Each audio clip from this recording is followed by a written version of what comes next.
Hey everybody.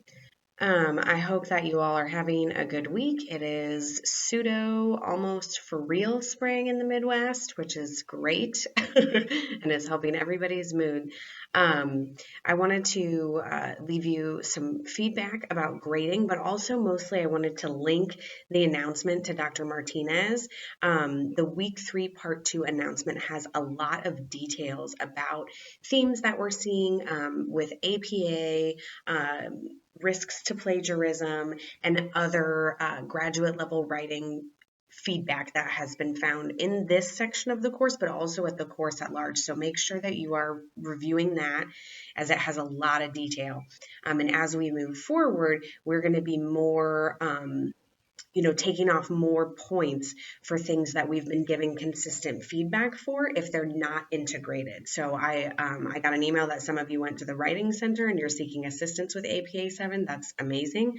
I've never had a student go for a specific assignment to the Writing Center and not get an A plus. So they do really, really great work over there and they're super supportive. So if you need their support, definitely go over there.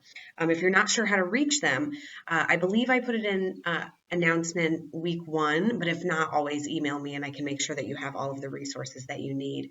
On that topic, if we're struggling with the late assignment policy, or we're struggling to get things in on time, or the overwhelming feels of the semester are just kind of creeping up on you, let me know. There are accommodations at ASU or support programs that we can hook you up with, one being the sales program. The second is actually just the ASU counseling department. So when I was on campus in Tempe for my first master's degree, I definitely took advantage of that service and it was fabulous. So I highly recommend seeking support if there's any amount of anxiety, whether it be related to school or personal life or all of the above. The other thing I wanted to mention to you all is I think that Dr. Martinez did a really great job, particularly in week 3, part 2, talking about the various themes. And I do not think I did as great a job at giving feedback on the severity of copying and pasting answers. So I did leave a lot of video and text feedback for you all in your last few weeks' assignments. But there are some of you who are, particularly for the assignments or for the last discussion board, if there's like specific questions that we're asking you to like pull something from an article, several of you copied and pasted, and even copied and pasted straight from the page and included other references that the original author was citing, which again made it clear that you just kind of like copied a whole paragraph. So not only is that not acceptable, however, that can also get you referred for academic dishonesty and plagiarism. It's quite serious. I don't think I did a great job at really identifying how serious that is in some of the feedback. And some of you, again, in discussion board 3, there were a few answers that were directly copied and pasted. And above and beyond that, some were copied and pasted and not directly quoted using APA 7. So this is big, big stuff, y'all. We really have to be mindful that we are not committing plagiarism, that we are making it clear whose ideas are whose ideas are whose ideas, that we're citing appropriately with APA 7, or you run the risk for plagiarism. And if you run the risk for plagiarism and you're referred for academic dishonesty, you can get kicked out of grad school. It's the biggest faux pas of academia, is academic dishonesty and lack of academic integrity. So definitely do not copy and paste any answers.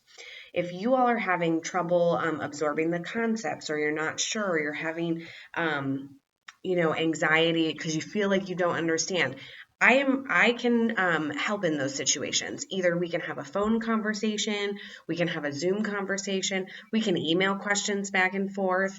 Anything that you all need, just let me know.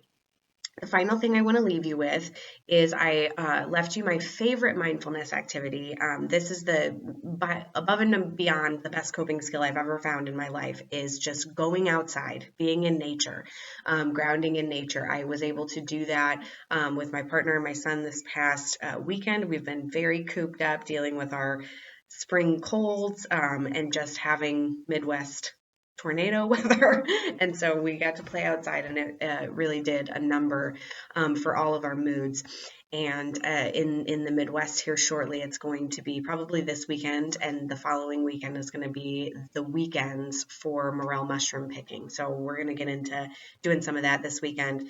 If you are not a nature person and you don't like to get dirty, maybe find something else. But that's the thing that works really well for me. And I also left you a scientific article that is actually an NIH study, an experiment that found that earthing, grounding, or spending time in nature, actually connecting with nature, had significant effects on decreasing inflammation, which has implications for physical and mental health because inflammation causes issues in both of those domains. So there's actually some real scientific study to this practice, which is very ancestral and tribal in nature. This is something that is practiced across cultures and has been known to be of positive effect for many years.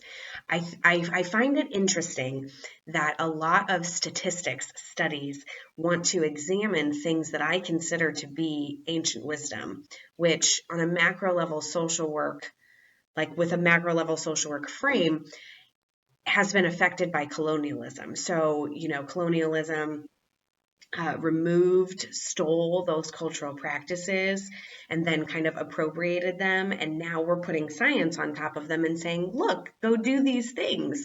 And so I just want to, with every bit of research that I offer you, I also want to give you a context that is rooted in systematic oppression, because that is the history of these practices in our culture and is definitely the frame that I practice social work at as a white Eastern European female. So always consider your frame. Have a great week. Go touch the ground, be in nature, and I'm here to support you.